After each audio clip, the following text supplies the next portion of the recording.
Reformasi merupakan bagian dari dinamika masyarakat, dalam arti bahwa perkembangan akan menyebabkan tuntutan terhadap pembaharuan dan perubahan untuk menyesuaikan diri dengan tuntutan perkembangan tersebut. Reformasi di Indonesia terjadi pada tanggal 21 Mei 1998 saat pemerintahan Soeharto dan B.J. Habibie yang tergabung dalam Kabinet Pembangunan 7. Latar belakang terjadinya reformasi di Indonesia adalah ketidakpuasan rakyat terhadap kinerja pemerintah dalam bidang ekonomi, seperti krisis moneter yang mengakibatkan kenaikan harga kebutuhan pokok dan BBM, meningkatnya jumlah pengangguran, dan hutang Indonesia yang kian menumpuk kepada IMF.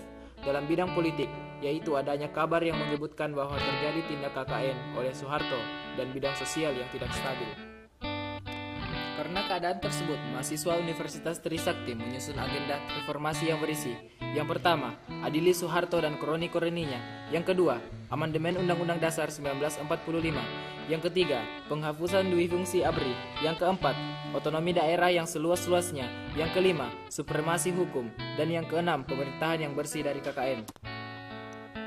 Menurutnya, pamor pemerintahan Orde Baru dimulai sejak penandatanganan perjanjian pemberian dana bantuan IMF. Karena pemberian dana bantuan tersebut adalah utang luar negeri yang harus dibayarkan kembali oleh Indonesia beserta dengan bunganya walaupun dengan persentase yang rendah. Lalu dengan penerapan structural adjustment, program tidak terwujud dalam perbaikan ekonomi nasional signifikan.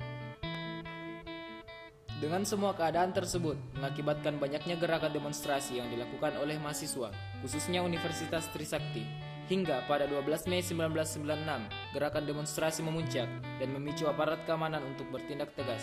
Dalam insiden tersebut, 4 mahasiswa tewas dan puluhan lainnya mengalami luka-luka. 4 mahasiswa tersebut adalah Elang Mulia Lesmana, Hafidin Royan, Hendriawan Si, dan Heri Hartanto. Mereka mendapat gelar pahlawan reformasi.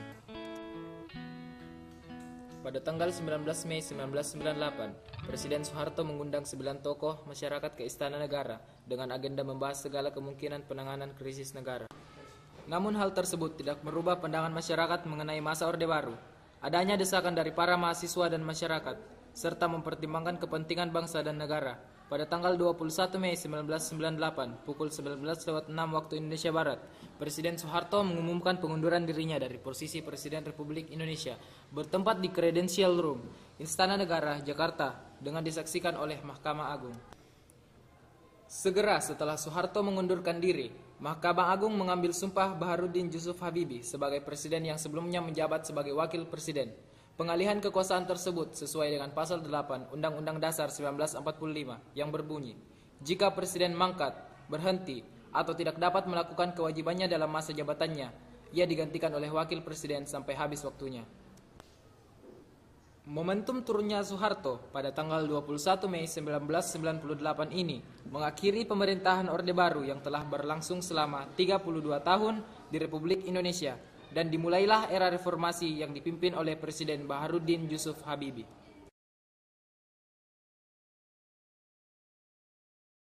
Created using Powtoon.